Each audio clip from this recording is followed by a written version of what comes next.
उत्तर प्रदेश में हर मोर्चे पर बीजेपी ने आगामी लोकसभा चुनाव की तैयारी शुरू कर दी है। पार्टी की ओर से हर स्तर पर अपनी रणनीति के अनुसार काम किया जा रहा है। पार्टी का खास फोकस पिछली बार की तरह फिर से ओबीसी वोटर्स पर भी है।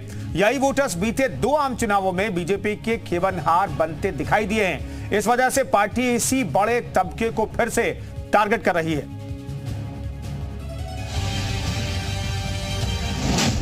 पहले कर्पूरी ठाकुर को भारत रत्न का ऐलान, फिर नीतीश कुमार की एनडीए में वापसी।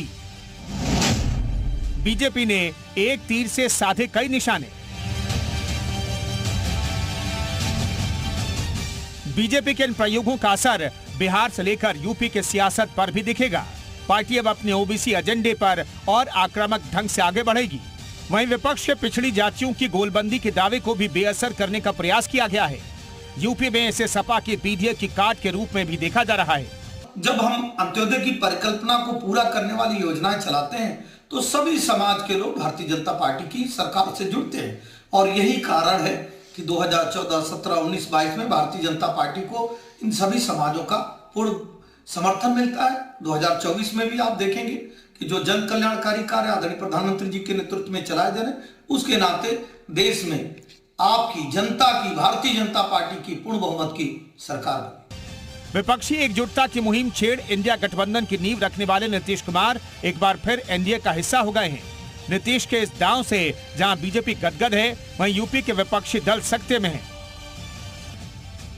बिहार में नीतीश और लालू की जातीय जनगणना के दांव से यूपी में भी विरोधी दलों को बीजेपी को घेरने का मौका मिल गया था। कांग्रेस, सपा, रालोद, बसपा आदि दलों ने यूपी में भी जातीय जनगणना की मांग उठा दी थी। नीतीश की बदौलत विरोधियों की उम्मीद थी कि यूपी के कुर्मी वोट बैंक में भी ठीक ठाक सेंधमारी हो सकेगी।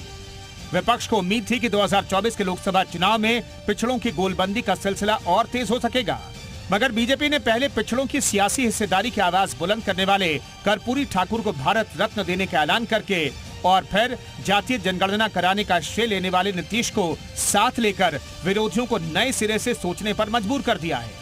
सियासी जानकारों का मानना है कि बीजेपी का यह दांव विपक्ष पर भारी पड़ने वाला है। उत्तर प्रदेश में पिछड़ा मतदाता अधिकांशतः भारतीय जनता पार्टी के साथ पहले से ही था, लेकिन नीतीश कुमार की एनडीए में पुनर्वापसी होने के बाद पिछड़े मतदाताओं में एक बड़ा मैसेज गया है और वो निश्चित तौर पर पहले से भी बड़ी संख्या में भारतीय जनता पार्टी को वोट करेंगे। दरअसल सारी लड़ाई ओबीसी वोट को लेकर है। बीजेपी ने अपना दांव चल दिया है। अब बीजेपी के इस दांव का विपक्ष क्या जवाब देता है, वो देखना दिलचस्प होगा। ब्यूरो रिपोर्ट, जी मीडिया।